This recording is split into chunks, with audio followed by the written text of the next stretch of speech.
Hello student. हम आवर्तबीजी पादपों के जनन के बारे में पढ़ रहे थे।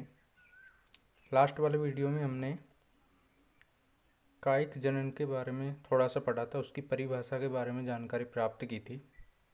आज हम आवर्तबीजी पादपों में कायिक जनन के बारे में विस्तार से पढ़ेंगे कि आवर्तबीजी पादपों में कायिक जनन होता क्या है, किस प्रकार से होता है, कितने प्रकार का होता है, कौन कौन से भाग में कायिक जनन की क्रिया होती है, इसके बारे में आज हम विस्तार से पढ़ेंगे। तो सबसे पहले आवर्तबीजी पादपों में जनन के बारे में पहला था कायिक जनन। इससे पहले हमने यानी अलैंगिक जनन को दो भागों में बांटा था। पहला पढ़ा था अनिषेक बीज था, उसके बारे में हमने पढ़ लिया था। आज हम पढ़ रहे हैं कायिक जनन। कायिक जनन जिसे वेजिटेटिव रिप्रोडक्शन भी कहते हैं, वेजिटेटिव रिप्रोडक्शन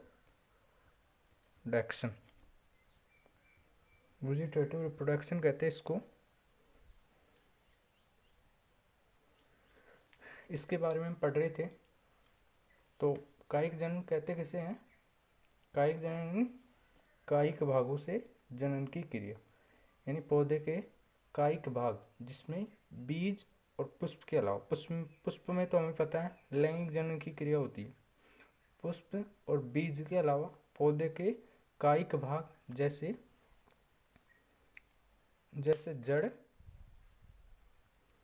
जड़, तना, पत्ती आदि के अंदर, इन भागों में से नए पौधे के पुनरुद्भवन की क्रिया को क्या कहेंगे? हम कायिक जनन कहेंगे। यानी जड़, तना, पत्ती आदि के अंदर कुछ ऐसे प्रवर्ध पाए जाते हैं, या मूलांकुर या रसांकुर पाए जाते हैं, मूलांकुर पाए जाते हैं, अपस्थानिक कलिकाएं पाई जाती है इनके अंदर, जिनमें पुनरुद्भवन की क्रिया द्वारा उसी के समान नए पौधे का निर्माण हो जाता है। तो कायिक जनन किसे कहा? कि पौधे के कायिक भाग जैसे जड़, तना, पत्ती आदि में पुनरुद्भवन की क्रिया द्वारा नए पौधे के निर्माण की जो प्रक्रिया है, उस प्रक्रिया को कायिक जनन कहते हैं। अब कायिक जनन में को भी दो भागों में बांटकर पढ़ेंगे हम। कायिक जनन के प्रकार। कायिक जनन के दो प्रकार हैं। कौन कौन से? पहला होता है प्राकृतिक कायिक प्रवर्धन। प्राकृतिक कायिक प्रवर्धन जिसे नेचुरल वेजिटेटिव प्रोपागेशन कहते हैं।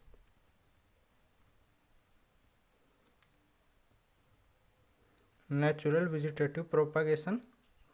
और दूसरा है कृत्रिम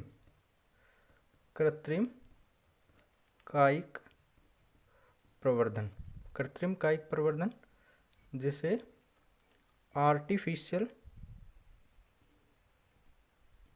वेजिटेटिव प्रोपागेशन कहते हैं। अब सबसे पहले हम प्राकृतिक कायिक प्रवर्धन के बारे में पढ़ेंगे। प्राकृतिक यानी प्रकृति में अपने आप, जिसमें मानव का कोई हस्तक्षेप नहीं होता, उसमें कायिक प्रवर्धन की जो क्रिया होती है उसे क्या कहेंगे? प्राकृतिक कायिक प्रवर्धन। प्रकृति में अपने आप क्रियाएं होती हैं जिसके कारण पौधे के कायिक भागों से नए पौधे का निर्माण होता है। अब प्राकृतिक कायिक प्रवर्धन में भी हम तीन प्रकार से पढ़ेंगे। तो तने के द्वारा कायिक प्रवर्धन, दूसरा पढ़ेंगे जड़ों द्वारा कायिक प्रवर्धन, तीसरा हम पढ़ेंगे, तीसरा है पत्तियों द्वारा कायिक प्रवर्धन,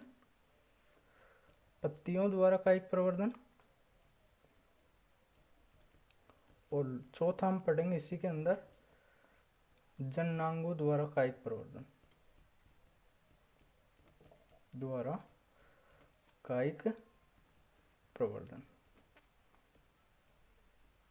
इन 4 भागों के आधार पर हम इसके अंदर विस्तार से अध्ययन करेंगे। सबसे पहले तने द्वारा कायिक प्रवर्धन, यानी पौधे के तने के कई रूपांतरित भाग होते हैं, जिसमें तने के कई रूपांतरित भागों में पहला है प्रकंद। प्रकंद जिसका उदाहरण है अदरक। अदरक इसमें क्या होता है, यानी ये तने का रूपांतरित भाग है। इसमें क्या होता है, भोजन का अवशोषण होता रहता है, जिसे ये तने का ही रूपांतरित भाग है, लेकिन भूमि के अंदर आंतरिक भाग में पाए जाते हैं, जिसमें भोजन के संग्रहण के कारण ये मोटा होता जाता है। इसमें कुछ अपस्थानिक कलिकाएं पाई जाती है अदरक के अंदर, जो पुनरुद्भवन की क्रिया द्वारा नए पौधे का निर्माण करती है। ऐसे ही दूसरा है कंद। कंद जिसमें आलू को रखा गया है। आलू को कंद के अंदर रखा गया है। इसी में भी आलू के अंदर क्या पाई जाती है, आलू के अंदर आँख उपस्थित होती है। आलू के अंदर क्या पाई जाती है, जैसे आलू की संरचना हम इस प्रकार से होती है, जिसके अंदर छोटी छोटी क्या पाई जाती है, छिद्र समान संरचना, जिसको क्या कहते हैं, आलू की आँख, जिसी के अंदर ही क्या पाई जाती है, अपस्थानिक कलिकाएं उपस्थित होती हैं। ये कलिकाएं वृद्धि करके नए पादप का निर्माण करती है। ऐसे ही तीसरा सल्ककंद। सल्ककंद इसके अंदर हम उदाहरण पढ़ेंगे लहसुन का। लहसुन का की संरचना, आपने लहसुन को देखा होगा कि इसके अंदर क्या पाया जाता है, चारों तरफ सल्क का आवरण उपस्थित होता है। जैसे लहसुन, प्याज आदि के अंदर आदि को हम इसके ऊपर आवरण उपस्थित होता है, जिसे क्या कहते हैं, सल्क का आवरण। इसी के अंदर अपस्थानिक कलिकाएं उपस्थित होती हैं। इसमें 2 उदाहरण पढ़ेंगे, लहसुन, और दूसरा उदाहरण है प्याज। इसके अंदर सल्क का आवरण पाया जाता है, जिसके अंदर की तरफ अपस्थानिक कलिका होती है, जो अनुकूल परिस्थिति पाकर नए पादप का निर्माण कर लेती है। इसके अलावा हम उदाहरण पढ़ेंगे घनकंद का। घनकंद के अंदर अरबी का उदाहरण है। इसी के अलावा ऊपरी बुस्तारी, दूसरा उदाहरण ऊपरी बुस्तारी के अंदर हम इसके अंदर अर्धवायवीय पौधे उपस्थित होते हैं, जिसका आधा भाग, यानी कि तने का आधा भाग भूमि के अंदर, आधा भाग किसमें होता है, अर्धवायवीय तना पाया जाता है। भूमि यानी तने का आधा भाग भूमि के अंदर और आधा भाग किसमें उपस्थित होता है, भूमि के बाहर की ओर उपस्थित होता है, जिसमें भी अपस्थानिक कलिकाएं होती हैं, जो अनुकूल परिस्थितियां पाकर क्या करती है, वृद्धि करती है। इसके अंदर हम पढ़ेंगे घास, जलकुंभी,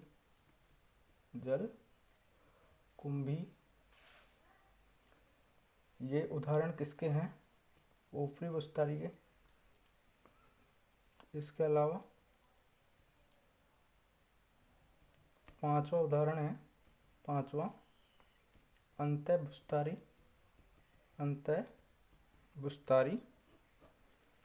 बुस्तारी के अंदर हम उदाहरण पढ़ेंगे पुदीना। इसके अलावा बुस्तारी, 6वां उदाहरण बुस्तारी, इसके अंदर हम उदाहरण पढ़ेंगे स्ट्रॉबेरी। ये आलू के यानी कि तने के रूपांतरित भाग हैं। ये किसके रूपांतरित भाग है, तने के ही रूपांतरित भाग है, जिनमें वृद्धि होती है या अपस्थानिक कलिकाएं पाई जाती हैं, और जिनसे नए पादप का निर्माण होता है। तो कई बार क्वेश्चन पूछ लिया जाता है, जैसे क्वेश्चन आ जाते हैं कई बार, छोटे क्वेश्चनों में पूछ लिया जाता है आलू भाग रूपांतरित भाग हैं जड़ का, तने का, या अन्य कोई उदाहरण दे, फल का, कैसा भी उदाहरण दे सकते हैं। तो उसमें किसका रूपांतरित भाग है आलू? आलू तने का रूपांतरित भाग है। ठीक है, तो ये तो पढ़े हमने तने द्वारा कायिक प्रवर्धन की क्रिया। अब दूसरा पढ़ेंगे हम जड़ों द्वारा कायिक प्रवर्धन की क्रिया। जड़ों द्वारा कायिक प्रवर्धन, कायिक प्रवर्धन, कायिक प्रवर्धन जड़ों के द्वारा। अब जड़ों में भी क्या होता है, कुछ काष्ठीय पादप ऐसे होते हैं जिसकी जड़ों में प्ररोह कलिकाएं पाई जाती हैं। अपस्थानिक कलिकाएं, अपस्थानिक मूल उपस्थित होती है।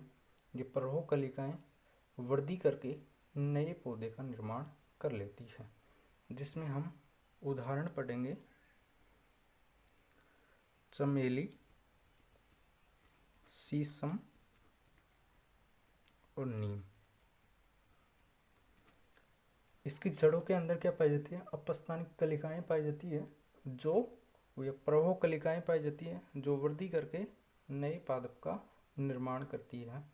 इसके अलावा कुछ अन्य उदाहरण भी हैं, जैसे सल्ककंद या शकरकंद है, शकरकंद, डहेलिया, ये सभी पे भी इसके अंदर भी जो जड़ों द्वारा रूपांतरित भाग है। अब क्वेश्चन आ जाए, क्वेश्चन ऐसे भी पूछ लेते हैं कि शकरकंद रूपांतरित भाग है तने का, जड़ का, तो शकरकंद किसका भाग है? शकरकंद किसका भाग है? जड़ का रूपांतरित भाग है। जड़ का रूपांतरित भाग है शकरकंद, डहेलिया। ये तो हो गए काष्ठीय पादप। काष्ठीय पादपों में अपस्थानिक कलिकाएं पाई जाती है, और ये छोटे पौधे होते हैं जिनके अंदर अपस्थानिक कलिकाएं उपस्थित होती है, जिनसे अनुकूल परिस्थितियां पाकर यह क्या करती है? नए पादप का निर्माण कर लेती है। इसके अलावा तीसरा हम पढ़ेंगे पत्तियों द्वारा कायिक प्रवर्धन। पत्तियों द्वारा कायिक प्रवर्धन। पत्तियों द्वारा कायिक प्रवर्धन की क्रिया भी होती है, और पत्तियों के अंदर हम उदाहरण पढ़ेंगे। कुछ पौधे की पत्तियां ऐसी होती है जो टूटकर पौधे से अलग होकर भूमि में गिर जाती हैं, और जिसमें अपस्थानिक कलिकाएं पाई जाती हैं। ये अपस्थानिक कलिकाएं अनुकूल परिस्थिति, यानी कि इनको उचित मात्रा में पानी या पोषण मिल जाए तो ये अपस्थानिक कलिकाएं अंकुरित होकर इसी से नए पौधे का निर्माण हो जाता है, जिसमें पत्थर चट्टा सबसे मुख्य उदाहरण है। पत्ती से कायिक प्रवर्धन की क्रिया में सबसे मोस्ट उदाहरण किसका है? पत्थर चट्टा का। पत्थर चट्टा में क्या होता है? पत्थर चट्टा के अगर हम पत्ती की बात करें तो जैसे ये पत्ती है, इस पत्ती के कोनों के ऊपर पर्णवृंत यानी पत्ती के ऊपरी सतह पर कुछ क्या पाई जाती है? अपस्थानिक कलिकाएं उपस्थित होती हैं। अपस्थानिक कलिकाएं, ये अपस्थानिक कलिकाएं जब ये पौधा पत्ती है ये कीचड़ वाले स्थान पे या कहीं भी ऐसी स्थान पे गिर जाते हैं जिससे इसको अनुकूल वातावरण मिल जाता है, तो ये नए पादप का निर्माण कर लेता है। तो पत्थर चट्टा, जिसका दूसरा नाम ब्रायोफिलम भी है, इसका ध्यान रखना, पत्थर चट्टा को ही ब्रायोफिलम भी कहते हैं। तो इसमें पत्तियों द्वारा रूपांतरण होता है। इसके अलावा बिगोनिया, बिगोनिया के अंदर भी क्या पाया जाता है? कायिक प्रवर्धन की क्रिया होती है, जिससे नए पादप का निर्माण होता है। इसके अलावा चौथा पढ़ेंगे हम, चौथा जननांगों द्वारा कायिक प्रवर्धन। जननांगों द्वारा कायिक प्रवर्धन, जननांगों द्वारा कायिक प्रवर्धन की क्रिया भी होती है। अब इसमें क्या होता है कि पुष्प के अंदर कुछ पादप होते हैं, कुछ पादपों के अंदर पत्र कलिकाएं उपस्थित होती हैं, यानी पत्ती के जहाँ से पत्ती जुड़ी होती है, जैसे ये पौधे की शाखा है, इस शाखा से जैसे यहाँ से पत्ती निकलती है, उस पत्ती के यहाँ पे कुछ पत्र कलिकाएं पाई जाती हैं। इस पत्र कलिका से नए पादप का निर्माण हो जाता है, यानी पत्र कलिका से ही क्या हो जाता है, नए पादप का निर्माण। इस पत्र कलिका को अंग्रेजी में क्या बोलते हैं, बल्ब्स कहते हैं। इससे ही क्या हो जाता है, नए पौधे का निर्माण हो जाता है, यानी ये अगर भूमि के अंदर गिर जाए तो इसी से नए पौधे का निर्माण हो जाता है। उदाहरण हम पढ़े राम बांस, यानी बांस का पौधा, आपने देखा होगा बांस के पौधे की ये जैसे तना है, ये शाखा है, इसमें छोटे छोटे क्या पाए जाते हैं, बल्ब्स उपस्थित होते हैं। ऐसे ही जैसे हम पढ़े गन्ने के अंदर भी ऐसे छोटे छोटे क्या उपस्थित होती है, कायिक यानी बल्ब्स उपस्थित होती है, पत्र कलिकाएं पाई जाती हैं, जिससे नए पौधे का निर्माण हो जाता है। यदि इसी को हम भूमि के अंदर उगा दें तो इसी से नए पौधे का निर्माण हो जाता है, रामबांस। इसके अलावा उदाहरण है रतालू के अंदर भी क्या पाई जाती है, कायिक प्रवर्धन की क्रिया उपस्थित होती है। ये तो हो गया प्राकृतिक कायिक प्रवर्धन।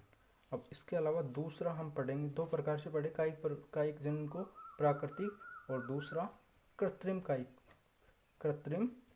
कायिक प्रवर्धन, artificial vegetative propagation. Next class में हम कृत्रिम कायिक प्रवर्धन के बारे में विस्तार से पढ़ेंगे। तब तक के लिए धन्यवाद।